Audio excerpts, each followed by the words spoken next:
Hi అండి. Romantic beast part 19. ఆ అమ్మాయి లైఫ్లో ఎప్పటికీ హ్యాపీనెస్ లేకుండా చేస్తానని నాకు నేనే ప్రామిస్ చేసుకుంటున్నాను.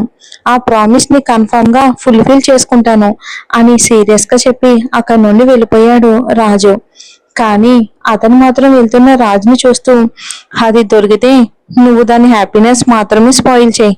నేను మాత్రం నాకు రావాల్సిన కొన్ని కోట్ల ఆస్తిని నాకు కాకుండా నీ కొడుక్కి చెందేలా చేసిన ఆ అమ్మాయి దొరికితే మాత్రం దాని లైఫ్ ని నరకం చేసి అక్కడితోనే ఎండ్ చేస్తాను. హీఈస్ మై ప్రామిస్ అని అనుకుంటూ హాల్లో ఉన్న గాయత్రి ఫోటోని కోపంగా చూస్తూ వెళ్ళిపోయాడు ఆ వ్యక్తి. ఎక్కువసేపు సిద్ధార్థ్తో మాట్లాడకుండా ఈ కొద్ది రోజులకి శశి అలవాటు పడిపోవడంతో, సిద్ధార్థ్ సార్, రేపు మనం ఏ టైంకి అక్కడికి రీచ్ అవుతాం అని అంది. సిద్ధార్థ్ ఫోన్ చూస్తూనే, మాక్సిమం రేపు ఇదే టైంకి, మరి అప్పటి వరకు మనకి ఫుడ్ అని అంటూ అడుగుతున్న శశిని చూసి, ఆకలేస్తుంది అని డైరెక్ట్ గా అడగొచ్చుగా అని అంటూ బ్రేక్ఫాస్ట్ ఆర్డర్ పెట్టి శశి వైపుకు చూడగాని, సిద్ధార్థ్ మాటలకి శశి పెదవులు బిగించి, నేనేమీ ఆకలేసి అడగలేదు, తెలుసుకోవాలి అని అడిగాను అని అనగానే, సిద్ధార్థ్ ముద్దుగా అలిగినట్టుగా ఉన్న శశి ఫేస్ ని అలాగే చూసి వెంటనే మళ్ళీ పక్కకి తిప్పేసి, నువ్వు అడగకపోయినా నేను నాతో తీసుకొచ్చినందుకు నీకు ఫుడ్ పెట్టాల్సిన బాధ్యత నాది కదా అని అంటూ ఇక రెడీగా ఉన్న బ్రేక్ఫాస్ట్ ని సర్వ్ చేసి వెళ్ళటంతో సిద్ధార్థ్ తింటూ చెప్పాడు. సిద్ధార్థ్ తింటున్నా కానీ నేచురల్ గా ఉన్న డౌట్ తో తన ముందు ఉన్న ప్లేట్ వైపుకు చూస్తున్న శశి వైపుకు చూడగాని, నీకు ఆర్డర్ ఇచ్చింది పూర్తిగా వెజ్ అని అనడంతో శశి సిద్ధార్థ్ చెప్పడంతో ఇంకా నమ్మకంతో దాని టేస్ట్ కూడా నచ్చడంతో తినేసింది. సిద్ధార్థ్ తినేసి అక్కడే అటు ఇటు వాక్ చేస్తూ ఉండగానే శశి ప్లేట్స్ అక్కడి నుంచి తీసి పక్కనే పెట్టడంతో, సిద్ధార్థ్, నువ్వు వచ్చేది డాన్స్ కొరియోగ్రాఫ్ కోసం మాత్రమే, ఇలాంటివి చేయడానికి వేరే వాళ్ళు ఉంటారు అని అన్నాడు. శశి, నేను తీసేది మీ ప్లేటే, మీ పని చేయడానికి ఎవరు ఇంటర్ఫీర్ అయినా సరే నాకు నచ్చడం లేదు, అందుకే నీకు రిలేటెడ్ అయినవి కొన్నైనా సరే నన్ను చేసుకోనివ్వండి అని అంది. సిద్ధార్థ్ ఆ మాటలకి విసుగ్గా హెడ్ టర్న్ చేసి కూర్చున్నాడు. కాసేపటి వరకు జర్నీ నార్మల్ గానే సాగిపోయింది. కొంచెం సేపటికి సిద్ధార్థ్ ముందు కూర్చున్న శశి అన్ఈజీగా కదులుతుంది. సిద్ధార్థ్ అది చూసినా కానీ పట్టించుకోలేదు. కానీ మాటి మాటికి శశి అలానే బిహేవ్ చేస్తూ ఉండడంతో, వాట్ హ్యాపెన్ అని అన్నాడు. శశి చుట్టూ చూస్తూనే ఏమీ లేదు అన్నట్టు హెడ్ మూవ్ చేసి నార్మల్ గానే కూర్చుంది. మళ్ళీ 2 minutes లో అలాగే బిహేవ్ చేయటంతో సిద్ధార్థ్ శశి హ్యాండ్ పట్టుకుని పైకి లేపి అదే కంపార్ట్మెంట్ లోని కర్టెన్ వేసి అక్కడ ఒక రూమ్ ఉందా అన్నట్టుగా ఉన్న వాష్రూమ్ దగ్గరికి తీసుకుని వెళ్ళి డోర్ ఓపెన్ చేసి లోపల వదిలి మళ్ళీ తనే డోర్ క్లోజ్ చేసి తను బయట కాసేపటికి తర్వాత బయటకు వచ్చి శశి సిద్ధార్థ్ అక్కడే నిలబడి ఉండడం చూసి ముందుకు నడిచింది. సిద్ధార్థ్ అక్కడే నిలబడి శశి వైపుకు చూసి, హలో, వెయిట్, హెల్ప్ చేస్తే థ్యాంక్ యూ చెప్పాలని తెలీదా అన్నాడు యాటిట్యూడ్ గా. శశి ఆ మాట వినగానే అలాగే ఆగిపోయి వెనక్కి తిరిగి సిద్ధార్థ్ పర్మిషన్ కోసం చూడకుండానే ఆంటీ అంటున్నట్టుగా సిద్ధార్థ్ని హక్ చేసుకుంది. సిద్ధార్థ్ని హక్ చేసుకున్న శశి హార్ట్ బీట్ ఎంతలా ఉందంటే శశి అలానే హక్ చేసేసుకుంది. కానీ ఇదంతా అసలు ఎక్స్పెక్ట్ చేయని సిద్ధార్థ్ తన హార్ట్ బీట్ కూడా అంతలా రీజ్ అయిపోయింది. ఊపిరి తీసుకోవటం మరిచి మరీ అలానే ఉండిపోయాడు. కానీ గట్టిగా వచ్చిన ట్రైన్ సౌండ్ కి వెంటనే శశిని దూరంగా నెట్టి, ఏ స్టే అవే ఫ్రమ్ మీ అని గట్టిగా అరవటంతో సిద్ధార్థ్ నెట్టడంతో లాస్ట్ లో బ్యాలెన్స్ చేసుకుని, మీరేగా థ్యాంక్ యూ చెప్పాలని అడిగారు, అందుకే ఇలా చేశాను అని అంది.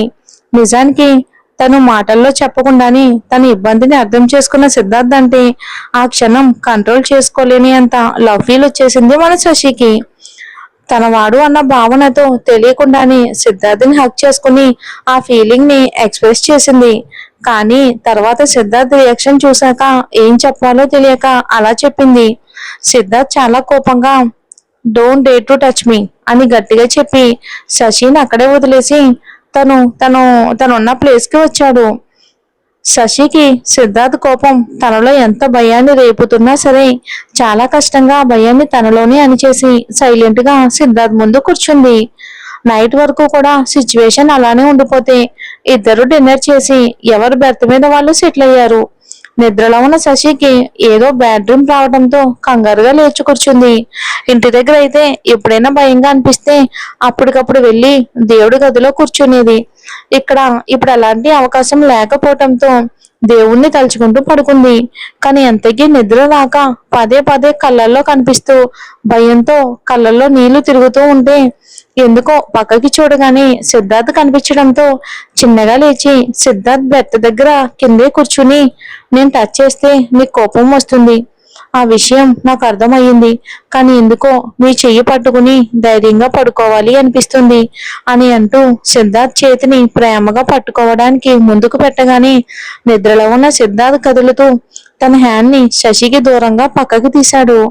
అది చూసిన శశి, నిద్రలో కూడా నేను మీకు దగ్గరగా ఉండటం నచ్చడం లేదా అని అంటూ అప్పటి వరకు ఉన్న బాధ ఇంకా పెరిగిపోవటంతో మెల్లిగా లేచి తన బెర్త్ మీద పడుకుంది. మీ మీ చెయ్యి పట్టుకునే అదృష్టం నాకు ఎప్పటికీ లేదా అన్న ఆలోచనలతోనే ప్రజెంట్ తనకి వచ్చిన డ్రీమ్ గురించి మర్చిపోవటంతో ఎప్పటికీ పడుకుంది. శశి పడుకున్న కాసేపటికి సిద్ధార్థ్కి ట్రైన్ చేరికి మెలకువ రావటంతో చుట్టూ నిద్ర కళ్ళతో చూస్తూ లైట్ కూడా తను పడుకునే ముందు ఆఫ్ చేయటంతో సైడ్ కి తిరగగానే అప్పుడప్పుడే బయట నుండి వస్తున్న లైటింగ్ కి కలత చెందిన కళ్ళతో ఇక మామూలుగానే అప్పుడు ఎంత ముద్దుగా ఉంటుందో ముడుచుకుని పడుకుని ఇప్పుడు మెస్సీ హెయిర్ తో కూడా అంతే అందంగా ఉండటంతో తనని ఒకసారి చూసి చూడనట్టుగా కళ్ళు పక్కకి తిప్పాడు. ఇంతలో ఒక్కసారిగా ట్రైన్ జర్క్ ఎక్కువగా రావడంతో అసలు ఎడ్జిలో నిద్రపోతున్న శశి ఒక్కసారిగా ఆ జర్క్ కింద పడిపోయింది.